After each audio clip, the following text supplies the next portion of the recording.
Hey everyone, and welcome to This Explainer.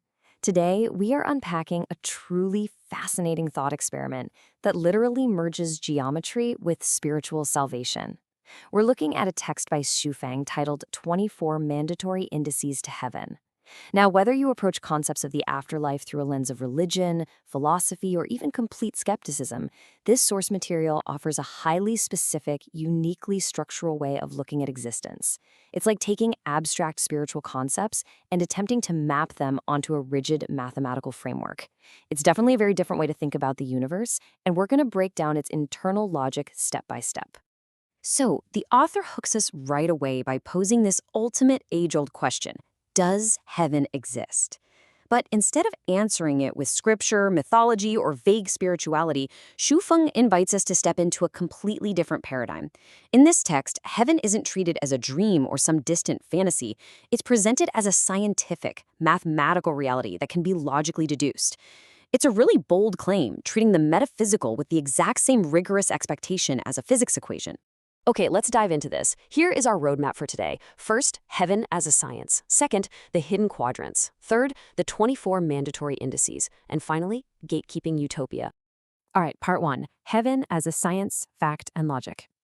The foundational premise of this text is that the universe is entirely rational, meaning anything based purely on assumption without scientific principles is just a fantasy. Fact and tested theories are the core here. But crucially, the author argues that everything that can be logically deduced, even if we can't physically see it with our human eyes, also conforms strictly to scientific principles. So how does the author ground this massive theoretical claim? Well, Fang asserts that this isn't just personal imagination.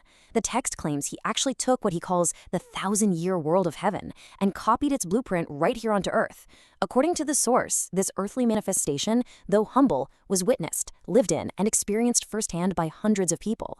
The author essentially argues that if you disregard this replicated reality, you're simply choosing comfortable illusions over hard facts. To really visualize this, the author uses basic high school math to map out a cosmic concept. Think of a standard plane, rectangular coordinate system, an X and Y axis creating 4 quadrants. The author points out that each quadrant expresses a totally different mathematical nature. If the first quadrant is plotted as entirely positive, it represents heaven. Conversely, if the third quadrant is entirely negative, well, that represents hell. It's a remarkably simple, brilliant way to visualize polar opposites in existence using a 2D mathematical grid. Moving on to part 2. The hidden quadrants, the math of heaven. Now, if that 2D grid gives us a basic analogy, the actual space where life exists requires us to step up into a 3-dimensional spatial paradigm to understand where heaven actually sits mathematically. The author defines this true space of existence as a complex rectangular coordinate system. And this isn't just your standard X, Y, and Z. It incorporates what the text calls a horizontal spacetime and an imaginary number axis. Now, this axis is entirely invisible to humans trapped in our standard 3-dimensional perception. But keeping with the premise from our first section, the author insists that this unseen horizontal spacetime can be logically and scientifically deduced, even if our eyes completely miss it. And this brilliantly illustrates the concept of that hidden dimension. As the text says, it's like a chopstick that is perpendicular to our eyes and we can only see a point, though a point is clearly not its true nature. If you hold a chopstick perfectly straight, directly in front of your pupil, you're only going to see a tiny point. Your perspective hides the entire length and mass of the object. The author argues that this imaginary axis, this horizontal spacetime, is positioned exactly like that chopstick. It passes right through the origin of our reality, perfectly perpendicular to our perception. That means a massive, sprawling dimension could be right in front of us, but completely hidden from view. So what does this all mean when you add that virtual axis to our standard models? You get the number 20. According to the text, this complex coordinate system creates a total of 20 distinct quadrants. And here is the real kicker. We human beings currently live our entire lives in only one of those 20 quadrants. The other 19 are unseen spaces that humanity doesn't yet comprehend or experience. And it's within those 19 hidden spaces that heaven actually exists. That brings us to section 3, the 24 mandatory indices, the cosmic on it. So how exactly does a person travel from our single visible quadrant into those unseen dimensions? Well, the text outlines a strict, uncompromising behavioral and psychological audit that one must pass. It's literally an exact checklist for accessing utopia. But before we look at the requirements, the text outlines the consequences of failing this cosmic audit. If your life is mathematically substandard to the frequency of heaven, you don't just disappear. Instead, the author explains you'll face a recycling samsara. You will continuously cycle downward through 3 specific descending spaces. First the mortal world, then the animal world, and eventually the livestock world. Let's take a look at the actual audit, starting with the first 10 indices. You'll notice a massive recurring theme right away: freedom. Freedom from debts, worldly ties, annoyances, anxiety, grief, worries, and fears. It demands the accumulation of merits, the possession of nothing, and maintaining a totally carefree mind. Collectively, this first batch demands the complete shedding of all worldly, financial, and psychological burdens. You essentially have to travel light, spiritually speaking, leaving every single ounce of human baggage behind. Let's move to and see how this builds with the next 8 indices.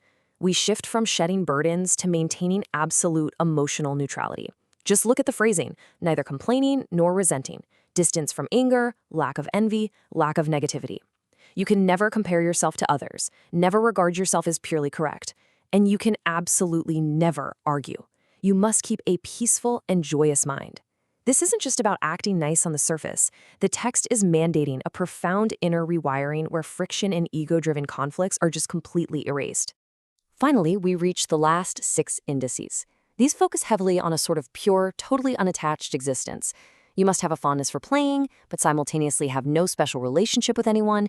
You have to share everything, possess deep self-restraint, and most crucially, as we see in Numbers 23 and 24, you have to lack a calculating mind, show your true nature, and achieve total freedom from the ego. It's essentially a checklist of complete interpersonal harmony achieved through the absolute dissolution of the self. Which brings us to our final section, Part 4, Gatekeeping Utopia, the Rationale. So why these 24 specific indices? Why is the standard so incredibly rigid and uncompromising? To understand the rationale, look at how the author completely subverts traditional religious expectations here.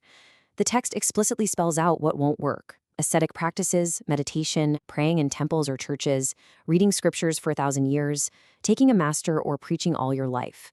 Even if you've contributed massively to the world, the text says none of it matters. The only thing that will work is meeting the 24 mandatory indices. It's a strict, binary, mathematical standard that operates completely independently of human religious traditions. The underlying logic is essentially this: heaven is fundamentally defined as an ideal society. And why is it ideal? Because every single life there can enjoy pleasure fully. If even one person who fails to meet the 24 indices, say someone who still harbors a tiny bit of envy or still feels the need to argue, enters that space, the math breaks. The author argues that even one substandard person would make it impossible to guarantee a fully pleasurable existence for everyone else. Heaven is an incredibly fragile mathematical utopia, and one bad apple literally ruins the paradise for the whole shebang. We're going to end with the author's final provocative challenge, placed directly at your feet. According to Zhu Feng's thought experiment, heaven is scientifically real, hidden away in an invisible coordinate system and accessible only by shedding every last ounce of ego and worldly burden. The text says the road is clear. You have the 24 indices. Go there or do not. The decision is entirely yours. It's a completely fascinating framework to ponder, right? It really leaves us questioning the actual mathematics of our own behaviors. Thank you so much for joining me on this explainer, and I'll catch you in the next one.